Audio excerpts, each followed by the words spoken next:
विदेश भ्रमणहरू, उच्च राजनैतिक भ्रमणहरू बन्द कोठामा हुने अनि त्यो के भयो कसो भयो भन्ने नहुने त्यस्तो परम्परा नभइकन हामीले गरेका सम्पूर्ण कुराकानीमा हामीले विभिन्न मित्र राष्ट्रका प्रतिनिधिहरू पनि, शीर्ष नेतृत्वसँगै प्रतिनिधिहरू पनि र हामीले पनि विशेष गरेर मेरा सबै बैठकहरूमा राजदूतावासका अहिले कार्यवाहक राजदूत नै उपस्थित हुनुहुन्छ। त्यसकारणले यो भित्र एउटा कुरा बाहिर एउटा कुरा हुने र अपारदर्शिता हुने त्यस्तो कहीँ कतै सुनिएको त्यस्तो परिस्थितिलाई अन्यथा बाहेक कहिलेकाहीँ एकल भेटघाट पनि हुँदै नहुने भन्ने त होइन, तर त्यो कुनै परिस्थितिवश हुने कुरा बेग्लै हो। त्यसभन्दा बाहेक पारदर्शिता पनि एउटा महत्त्वपूर्ण विषय थियो। त्यसकारणले पारदर्शी छलफल भएको छ।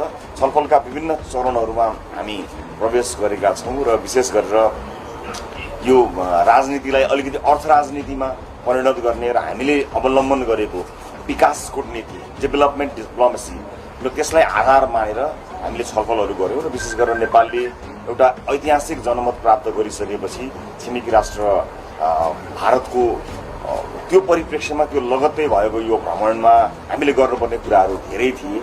अघिल्ला सरकारहरूले गरेका कयौँ राम्रा कामहरूका निरन्तरताका विषयमा, कयौँ अल्झिएका सुल्झन बाँकी रहेका विभिन्न विकास आयोजनाहरूको बारेमा, त्यसलाई कसरी सुसम्पन्न गर्ने भन्ने बारेमा लगायत आपसी हितका विषयमा र विशेष गरेर बदलिँदो विश्व परिवेशमा संसारले एउटा विकास र समृद्धिको एउटा फड्को नै मारिसकेको अवस्थामा हामीले राजनीतिक परिवर्तन प्राप्त गरिसक्दा पनि, राजनीतिक परिवर्तन प्राप्त गरिसकेपछि पनि अलिकति अस्थिरता, सधैँ विभिन्न किसिमको मिलिजुली सरकार गठन हुने त्यो अस्थिरता पनि कायम रहेको हुनाले कुनै न कुनै इन अ वे हामी चाहिँ यो समृद्धिको यात्रामा कतै छुटेको महसुस गरेका थियौँ र तुलनात्मक रूपमा हाम्रा छिमेकीहरूले जुन फड्को मारेका छन् विकासमा, त्यो वास्तवमा लोभलाग्दो फड्को मारेका थिए र त्यसलाई त्यो गतिलाई पनि हामीले समात्नुपर्ने अझ बढी महसुस गरेर पनि त्यससँग सम्बन्धित रहेर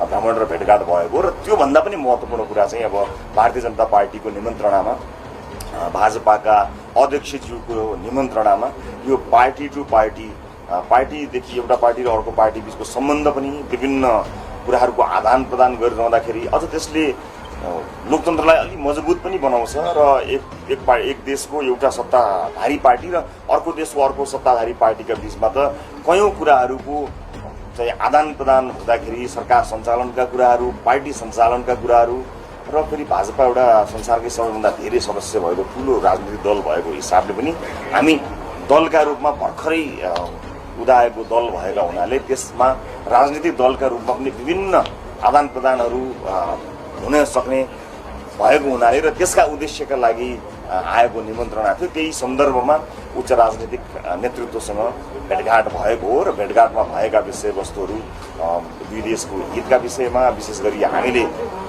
सोचेको, हामीले विचार गरेको यो विकास कूटनीतिलाई मध्यनजर राखेर अगाडि बढ्ने कुराहरूमा र कयौँ कूटनीतिक विषयहरू जसको संवेदनशीलतालाई महसुस गरेर संवेदनशीलताका आधारमा विषयहरू राख्ने, अगाडि लैजाने यी क्रमहरूलाई निरन्तरता प्रदान गरेर म नेपाल फर्किएको छु। जाँदाखेरि साथीहरूलाई भनेको थिएँ, फर्केर आएपछि बोल्नुलाई साथीहरू भनेको थिएँ। यसै पनि तपाईँहरूसँग अवसर मिल्दाखेरि म बोल्ने नै गरेकै छु। कहिलेकाहीँ चाहिँ अलिकति भ्याइँदैन मात्रै हो, अदरवाइज यिनै कुराहरूमा केन्द्रित भएको कुरा तपाईँहरूलाई म जानकारी गराउन चाहन्छु। साथीहरूको केही नेपालको राजनीतिक इतिहासमा र परिवर्तन पश्चातको राजनीतिक यात्रामा पहिलो पटक नेपालीले गौरव गर्न लागेको राजनीतिक छिमेकी राष्ट्रको भ्रमण गरेर हाम्रो पार्टी सभापतिज्यू सफल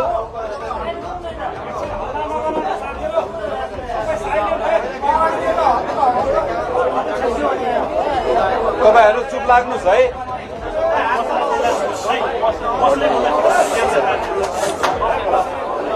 हाम्रो पार्टीको आदरणीय सभापतिज्यू एउटा सफल, सम्मानजनक, ऐतिहासिक र हरेक नेपालीले गौरव गर्ने लायकको एउटा राजनीतिक भ्रमण र विदेश भ्रमण छिमेकी राष्ट्र भारतको भ्रमण गरेर फर्किनु भएको छ। उहाँलाई स्वागत गर्दै उहाँबाट हामी केही सुन्न चाहन्छौँ यस भ्रमणको बारेमा र मिडिया जगत निकै नै उत्साहजनक रूपमा हजुरको पर्खाइमा हुनुहुन्थ्यो। जाँदै गर्दा फर्केर आएर बोलौँला भनेर जानुभएको थियो। त्यसैले पनि एउटा प्रतीक्षा रहेको थियो।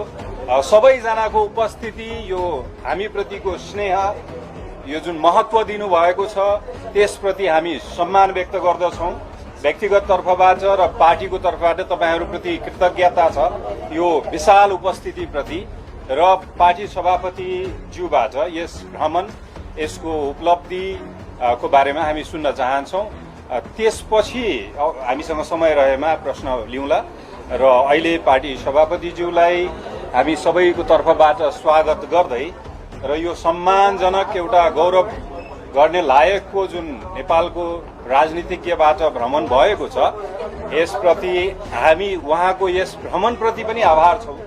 किनकि यो मौकाले हामी सबैलाई एउटा सम्मानको, एउटा गौरव गर्ने क्षणको अनुभूति गर्ने मौका पनि दिएको छ।